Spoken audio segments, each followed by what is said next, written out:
Assalamualaikum warahmatullahi wabarakatuh. How are you, student? I hope so. Be healthy, be fun, and always be the best. Oke, hari ini dengan Mrs. Septia, hari ini kita akan membahas tentang animalia atau hewan. Sebelum belajar, marilah kita berdoa terlebih dahulu. Alhamdulillah, mari kita mulai belajar untuk hari ini. Nah, ini apa saja yang dibahas dari Kingdom Animalia. Nah, ini ada beberapa yang harus kita pelajari bersama ya. Yang pertama, dapat menyebutkan ciri-ciri umum Animalia.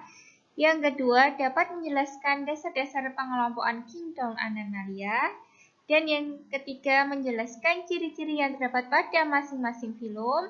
Keempat, membedakan ciri-ciri morfologi, struktur anatomi, berbagai hewan avertebrata dan vertebrata. Dan yang terakhir dapat memberikan contoh peranan-peranan hewan avertebrata dan vertebrata bagi kehidupan. Nah, ini yang kedepannya kita pelajari bersama. Kita pelajari satu persatu terlebih dahulu ya. Sebenarnya apa sih yang dimaksud dengan Kingdom Animalia? Ya, Animalia ini merupakan suatu kingdom yang terbesar ya. Klasifikasi taksonomi organisme yang tidak memiliki dinding sel dan kloroplas. Jadi cirinya pada Animalia khususnya itu dia tidak memiliki dinding sel serta kloroplas. Hewan sangat tergantung pada organisme lain untuk memenuhi kebutuhan makanan mereka. Kingdom Animalia adalah salah satu kingdom yang memiliki anggota yang paling banyak dan bervariasi. Nah, secara garis besarnya itu dibedakan menjadi dua, yaitu golongan vertebrata atau hewan bertulang belakang dan golongan invertebrata, hewan tak bertulang belakang. Kita bahas satu persatu. Untuk hari ini kita akan membahas tentang invertebrata, hewan tak bertulang belakang. Secara garis besar, ciri-ciri kingdom Animalia itu ada berbagai macam ya. Yang pertama, makhluk hidupnya multiseluler, yaitu memiliki banyak sel. Kita lihat dari hewan. Hewan itu tidak terdiri dari satu sel saja ya. Mereka termasuknya kompleks, memiliki banyak sel. Yang kedua, bersifat heterotrof, tidak dapat membuat makanan sendiri. Berbeda pada tumbuhan yang dapat membuat makanan sendiri melalui fotosintesis, hewan tergantung dari pengolehan makanannya. Jadi memperoleh makanan dari makhluk hidup yang lain. Yang ketiga, memerlukan oksigen. Yang keempat, memiliki sel otot untuk penggerak dan sel saraf untuk rangsangan. Jadi ciri khususnya dari hewan itu dia dapat bergerak untuk mendapatkan makanan. Dalam bergerak, dia memiliki sel otot penggerak dan sel saraf. Yang kelima, reproduksi umumnya seksual, namun ada beberapa film juga menggunakan reproduksi aseksual atau tanpa melakukan perkawinan. Nah, bentuk dewasanya selalu diploid ya, 2N. Kita akan mengenal pengelompokan hewan. Yang pertama yaitu nanti tentang avertebrata.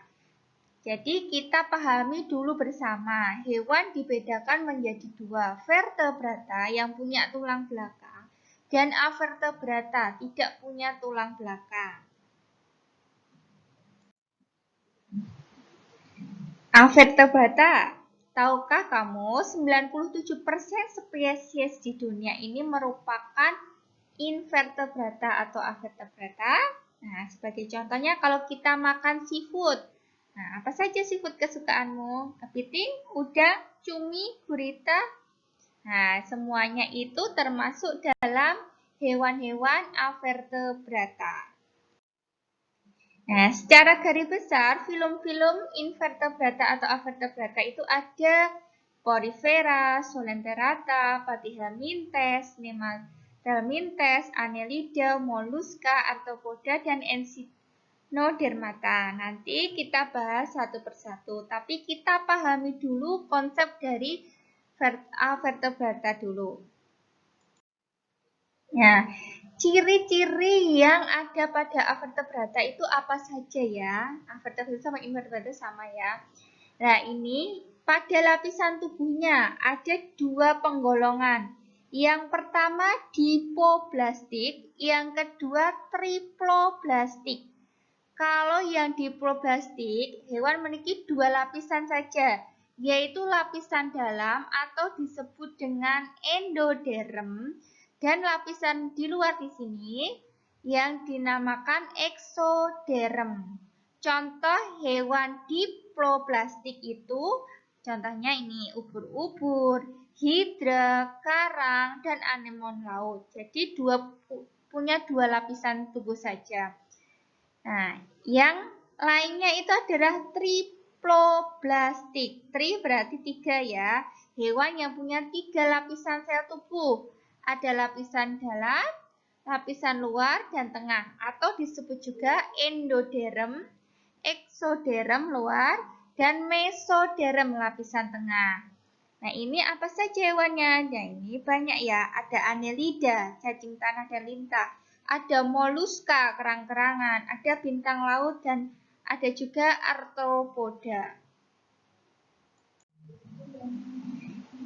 Ciri selanjutnya berdasarkan rongga tubuhnya. Nah, coba perhatikan ini ada beberapa ciri pada vertebrata yang berkaitan dengan rongga tubuh dibedakan menjadi acelomata, celomata, dan pseudocelomata. Nah, ini kalau hewan-hewan acelomata ini merupakan hewan yang tidak punya rongga antara usus tubuh terluar. Salah satunya yaitu pada cacing pipih. Nah, ini tidak punya rongga antara usus dengan tubuh terluar. Cacing pipih juga disebut dengan platyhelminthes. Yang kedua yaitu celomata, hewan yang memiliki rongga tubuh ya. Perbedaan dengan pseudocelomata yang ini, rongga pada hewan celomata ini berisi cairan dan mempunyai batas yang berasal dari jaringan mesoderm. Contoh pada celomata itu adalah moluska, annelida, arthropoda, echinodermata, dan chordata. Nah, yang ini terakhir yaitu pseudocelomata. Pseudo itu artinya semu ya. Hewan yang mempunyai rongga semu dalam saluran tubuhnya. Rongga tersebut berguna untuk mengisi cairan yang memisahkan antara alat pencernaan dengan dinding terluar tubuh. Contohnya itu adalah rotivera dan nematoda. Nah, ini berdasarkan rongganya, ada yang punya rongga, ada yang rongga semu, dan tidak memiliki rongga. Kalau tidak itu berarti A. Acelomata, punya rongga, celomata, rongganya semu, pseudocelomata.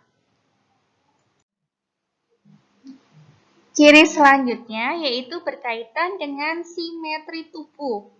Nah, ada yang namanya simetri bilateral dan simetri radial. Coba perhatikan pada gambar berikut ini. Yang dimaksud bilateral ini adalah tubuh dapat dibagi menjadi dua bagian sama rata jika dipotong dalam satu sisi atau bidang simetri. Contohnya itu adalah golongan-golongan krustasea, udang-udangan ya. Jadi simetri. Kemudian ini bilateral ya dibagi dua. Untuk kemudian simetrial radial. Kalau radial itu adalah contohnya solenterata ya.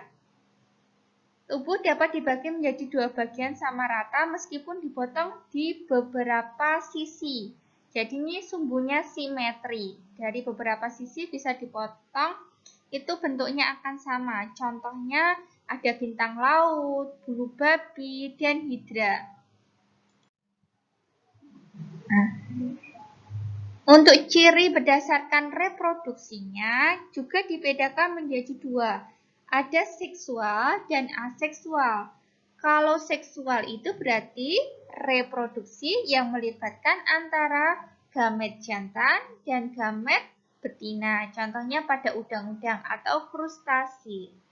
Nah, ini.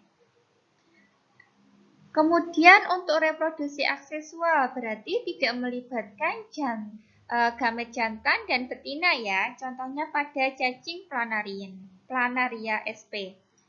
Nah, bagaimana kalau tidak butuh perkawinan? Bagaimana hewan itu dapat berkembang biak atau reproduksi? Ada banyak cara. Salah satunya yaitu dengan fragmentasi terjadi pada planaria sp. Jadi ketika si cacing plantar ini ingin berkembang biak, dia memutuskan bagian dirinya. Lalu dia membagi menjadi dua ya, bagian ekor dan kepala. Ini ekor, ini kepala. Setelah beberapa saat kemudian tubuh akan tumbuh menjadi bagian yang sempurna kembali. Ini yang disebut dengan fragmentasi. Menjadi dua individu baru melalui adanya pemutusan bagian tubuhnya.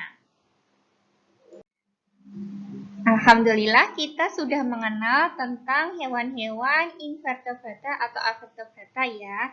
Secara garis besarnya ciri-cirinya seperti yang tadi Miss sebutkan. Nah ini untuk memahami lebih detail, misalkan pelajari untuk minggu depan. Sebagai bahas untuk referensi, coba dan membaca dan mencari informasi apa saja hewan yang termasuk filum Avertebrata dan sebutkan ciri-ciri serta contohnya.